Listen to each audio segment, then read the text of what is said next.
Hello and welcome to Turn Off, Turn On Ventures. My name is Jia Hong and I am here today in Sofia, Bulgaria with Jane from Foodobox. Hello, Jane. Hi, nice to meet you. As we always start with a quick introduction, maybe you can tell everyone what you're doing and what is Foodobox. Sure. Okay, so my name is Jane, and last year with my partner we founded Foodobox. That is an app fighting food waste. What we do is that we have a marketplace app where we connect from one side restaurants, bakeries, pastry shops, and from the other side end users. And the surplus food that is left every single day is sold through the app at a very discounted price. And the user needs to book it and pick it up from the store and then enjoy it with friends and family.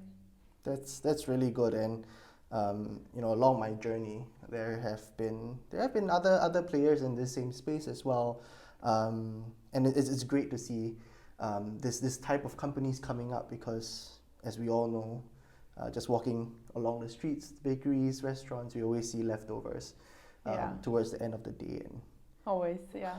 We know that it just goes out. And especially during COVID, things got even worse because it was impossible to predict how many customers you're gonna have. There was a period in 2020 that one week the restaurants were open, then the next week everything was closed because of regulations, and they were preparing food and then they had to throw it away. And that's actually when we started doing the project in a very good timing in terms of value that we added to the business. I'm quite curious actually because it's as you mentioned, it's like a year or so that you've started. How have things been? What's the traction been? Well, we started, to be precise, a year and 4 months ago, starting from Sofia because we are based here, and Sofia is like the capital where most of the innovations are happening. Currently, we are having more than 400 partners. I will never forget our first bakery that joined, and it's a family-run business. The man opened a second bakery recently. He's joining again Foodobox, and it's a very nice thing that we still have the first partners. The partners are more than 400, and the users are more than 35K in terms of app downloads. We have coverage in the biggest Bulgarian cities like Plovdiv, Varna, Burgas at the seaside, Ruse at the border with Romania. And 2 months ago we got our first colleague who is Romanian working in Bucharest, and she managed to attract around 15 businesses in Romania. So we're planning an official launch of Foodobox by the end of the month. Oh, that's amazing to hear. If we rewind back to the start, what was the inspiration that, I mean, beyond the COVID, sort of knowing that there's so much food waste? Well, I used to study in Italy, and as a student I was using a similar app. It's called Too Good To Go. And after I graduated, I applied for the company that was running in Italy for the last 2 months, for example. It was brand new, and they accepted me. I was part of the sales team, and I really loved what I was doing because of the cause. We were saving food every day, and the impact was visible. And when COVID started, I had to go back to Bulgaria. They refused to do a franchise together because, first of all, Bulgaria is too little of a country, having in mind that they operate in the USA, in Canada, and much bigger countries. And on the other hand, they wanted everything to be centralized. So this is another reason they didn't agree on a franchise.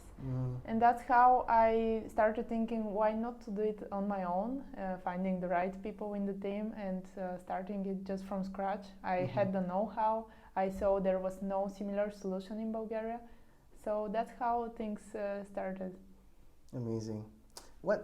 When things started, and as you mentioned, your first, actually that's a good thing to jump on. Your first partner who was providing the food items was a bakery. Do you remember that first conversation that you had with them? Sure.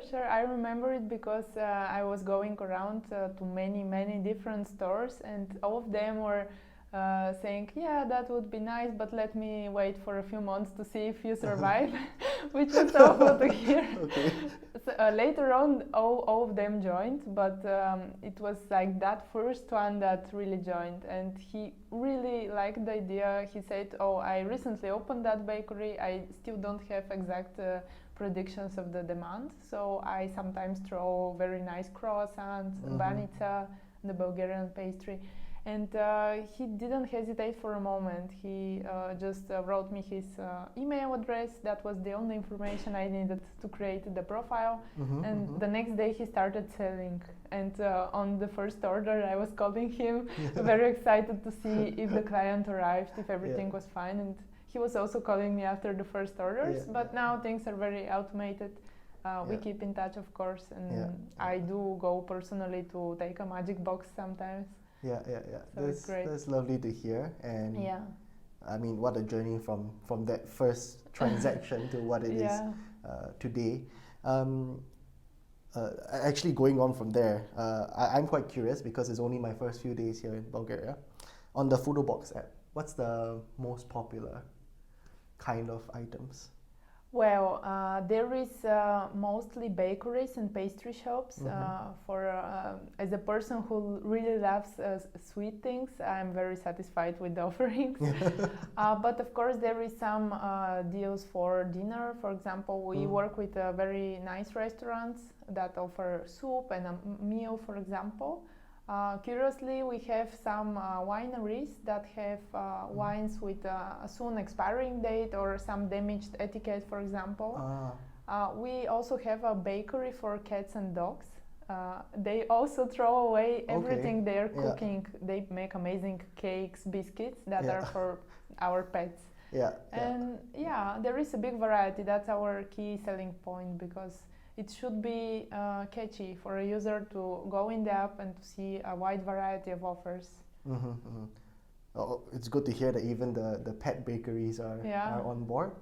I'm sure in the past 1 year, 4 months, it's always a journey, ups and downs. Is there a challenging time in this 16 months that you can share with us?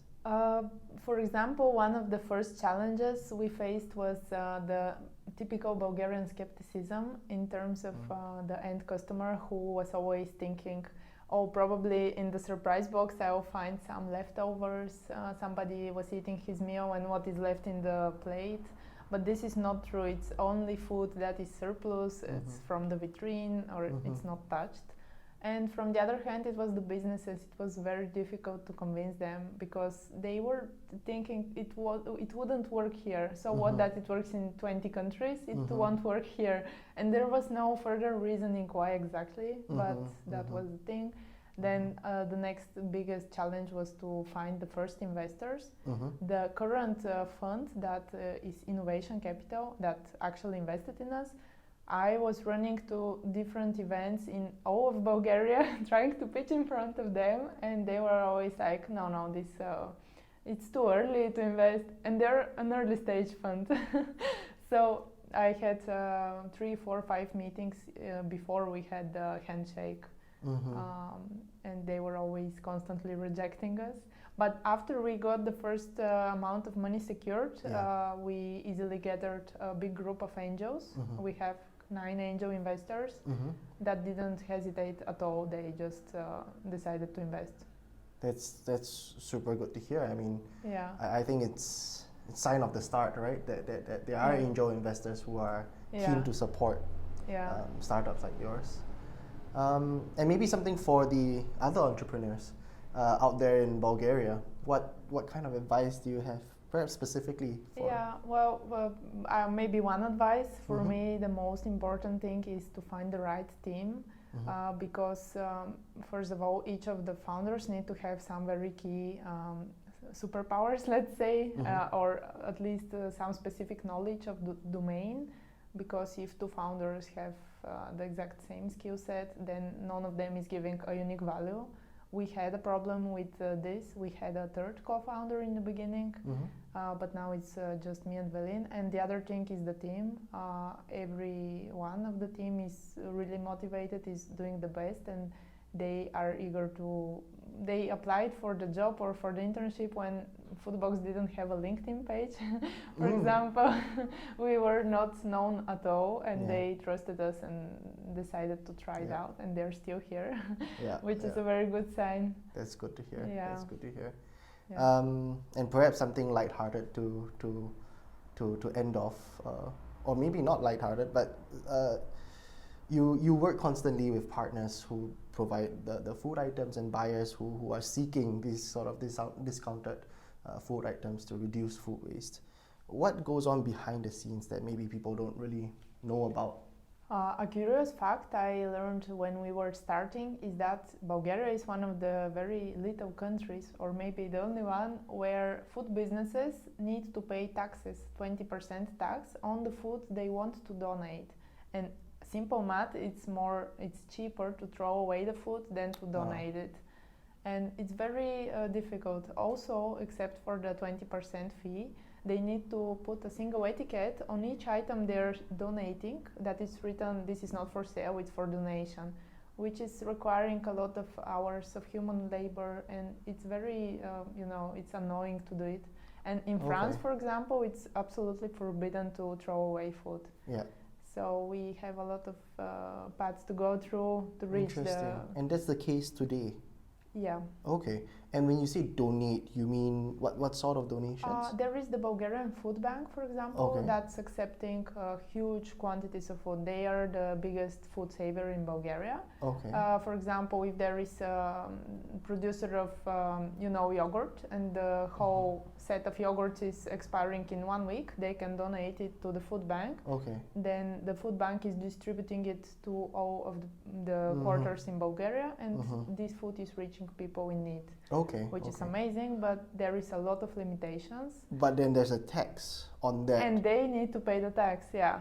For example, Danone, we were speaking with them, and they were like, oh, but we are not only getting money for the food that would be wasted, but we are not even paying the tax. Yeah. They couldn't believe it. Okay. So the next best thing is disposal, and now the next best thing is Foodobox. Really, hope so. That they can get back some revenue. Well, that's a super interesting fact. Yeah, I would never have thought of that. Thank you so much for sharing. Yeah, welcome. And thanks so much for hosting me here today at your office. Thanks for the invitation and for checking us. Yeah, all the best in building Foodobox. Thank you. Thank you. Thank you, guys.